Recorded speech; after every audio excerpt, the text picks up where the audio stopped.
seetaan am na lu ñu yàlla may ci côté xam-xam ci côté expérience ñu nekk dans une multinationale depuis 15 ans di liggéey ci entreprise boo xam ne ci àddina bi yëpp la nekk et entreprise boo xam ne day recruter parmi les meilleures ressources dans le monde ñu jàpp ne expérience boobu ñu fa jëlee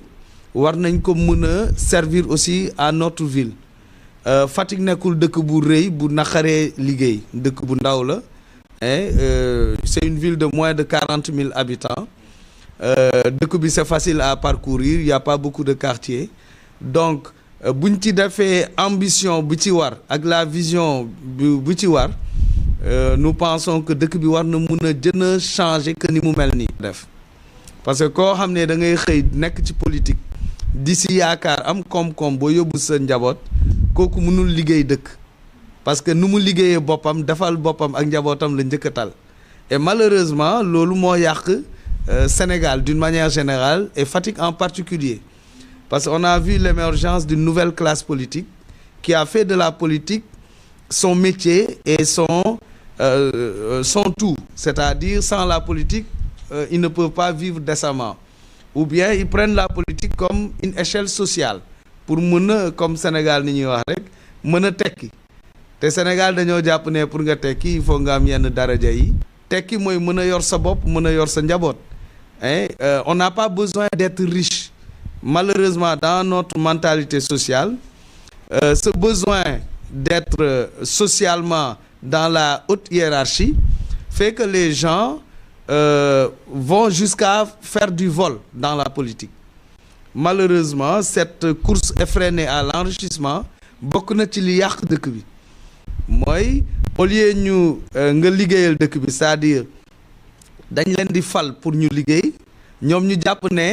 dañ leen fal pour ñu enrichir seen bopp pour ñu ne waaw am nañu ay kër am nañu ay oto am nañ lii seen njaboot am nañ lii te malheureusement la population l'accepte mooy def naa hôpital bu am tout ce dont vous avez besoin ku feebar léegi ci askan wi mun nga faju ji sans problème defal naa leen ay route pour vous déplacer defal naa leen ay écoles yoo xam ne seen doom yi bu ñu fa duggee suba dinañ nekk ay mag yu jëriñ ci àddina bi et cetera et cetera c'est un projet de société d'enrichissement individuel ça doit être un projet où toute la population s'épanouit à travers un cadre de vie à travers des infrastructures de base les écoles de qualité des centres de santé des hôpitaux de qualité parce que souvent dama koy wax notre différence avec les occidentaux souvent mooy ñoom dañuy investir beaucoup sur le bien public mooy une école de qualité amul l'école des riches et l'école des pauvres ici au Sénégal malheureusement il y a ces deux types d'écoles mooy quand tu es pauvre tu vas à l'école publique sans garantie d'avoir la bonne formation et quand tu es un peu riche dans la classe moyenne tu payes une école privée pour tes enfants pour avoir le minimum alors que les deniers publics devaient servir à payer des enseignants de qualité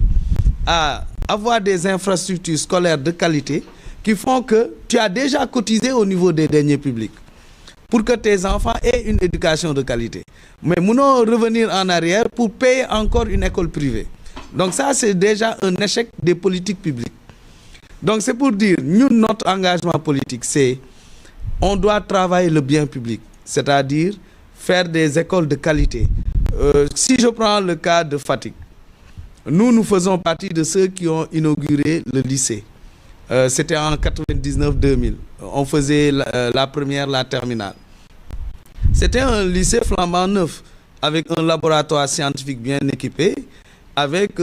voilà des toilettes tout était très bien si maintenant 20 ans après 22 ans même aujourd'hui après nos jeunes frères et nos enfants fréquentent ce lycée il y a même pas de toilettes décentes il y a pas un laboratoire scientifique de qualité le laboratoire on m'a dit c'est très démuni il y a pas assez de matériel c'est que nous sommes 22 ans en arrière pendant que le monde évolue les scientifiques le monde forme plus de scientifiques plus d'ingénieurs nous on est 22 ans en arrière c'est-à-dire on ne peut pas investir dans la science dans l'éducation et nos enfants et nos petits-enfants sont dans des conditions pires que les conditions dans lesquelles nous étions 22 ans en arrière. Normalement, moi, mes petits frères, mes enfants doivent être dans de meilleures conditions que j'étais il y a 22 ans en arrière. Donc, nous voyons qu'à Fatick, il n'y a pas eu d'investissement qualitatif dans le secteur de l'éducation. Nous avons vu récemment des toilettes qui ont été inaugurées au lycée. Disons-nous que ce sont des toilettes qui ont été financées par la première dame et le maire sortant était content d'aller inaugurer ces toilettes. Pour moi, c'est un échec lamentable. On n'a pas besoin que la première dame descende à Fatick pour que Fatick ait des toilettes dans le lycée. À quoi nous sert un maire ou une équipe municipale? Et ça, ce n'est qu'une image. C'est la même image qu'on a partout. L'équipe municipale n'a pas vraiment fait le travail de base nécessaire, qui était les compétences transférées, l'éducation en fait partie, c'était d'avoir des écoles où au moins on a les infrastructures pédagogiques et aussi les infrastructures nécessaires à l'épanouissement des élèves. Donc pour vous dire, il y a tellement de choses qui manquent dans cette ville qui fait que nous ne pouvons pas les bras croisés, nous sommes des jeunes et ce qui nous différencie des autres politiciens, c'est que nous ne sommes pas des politiciens de métier. Notre coalition s'appelle Avec Liggéey Kat Yi, ça veut dire nous sommes tous des travailleurs, des investisseurs. Notre tête de liste proportionnelle, M. Alioune Gueye, qui est là, c'est lui qui a investi au niveau des Berges du Sine, le seul restaurant moderne de la ville, où les jeunes, chaque soir, chaque week-end, ils vont pour se détendre, etc. Et c'est la seule place qui existe à Fatick pour que la jeunesse puisse se détendre. Nous avons notre jeune frère aussi, Nicolas Faye, c'est lui qui est le promoteur de la seule boîte de nuit aussi qui est fonctionnelle à Fatick et qui fait partie de notre coalition. En fait, moi, je me pose la question, si on enlève ceux qui font partie de la coalition, qu'est-ce qui restera de moderne à Fatick pour la jeunesse? Et donc, c'est cela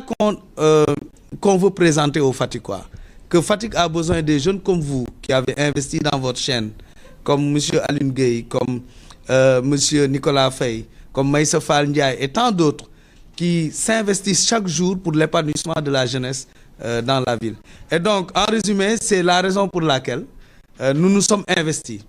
Et notre engagement date de très longtemps, comme je l'ai dit, et nous voulons apporter un bon qualitatif à la proposition, à l'offre politique de la gestion de la ville. C'est pour cela que nous sommes aujourd'hui là. Monsieur le maire, waaw monsieur le maire vraiment bon dem nga ba dugg sax ci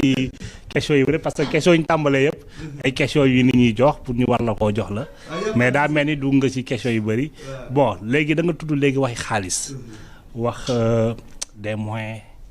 xam nga ci ñi nga xamante ne mooy seen adversaire campagne yaa ngi tàmbali avec liggéeykat yi yan moyens la ñuy préparer pour mun a démarrer seen campagne lan mooy seen i moyens seen i ressources yi ngeen xamante moom ngeen war a teg pour mun a démarrer seen i campagne. Tu as touché du doigt un problème très important. Pas dans le sens de nous avons les mains ou nous n'en avons pas, mais dans le sens où les moyens financiers occupent une place qu'ils ne devraient pas occuper dans l'espace politique. Espace politique, espace d'engagement là. Place bi ñu jox xaalis dans l'espace politique dafa ëpp dayo te warul occuper place boobu ndax menuisier bi war na mën dans la société bi mu bokk di fay ay impôts war na mën a ñëw occuper sa place pleinement malgré ses faibles moyens. Keneen noonu maçon bi war na ko mën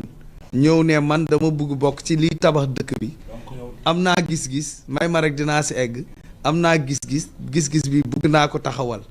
ma ñëw jëmal ko enseignant bi war na mun a def la même chose ingénieur bi war na ko mun a def léegi ñun li ñu gis mooy toutes ces couches sociales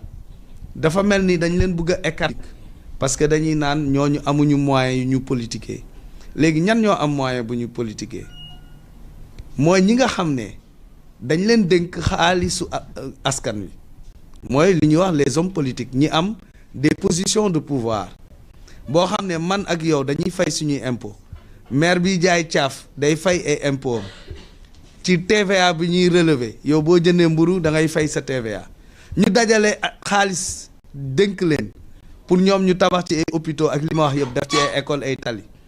léegi ñoom xaalis boobu ñu jël ci une bonne partie au lieu ñu liggéey ci pour satisfaire les populations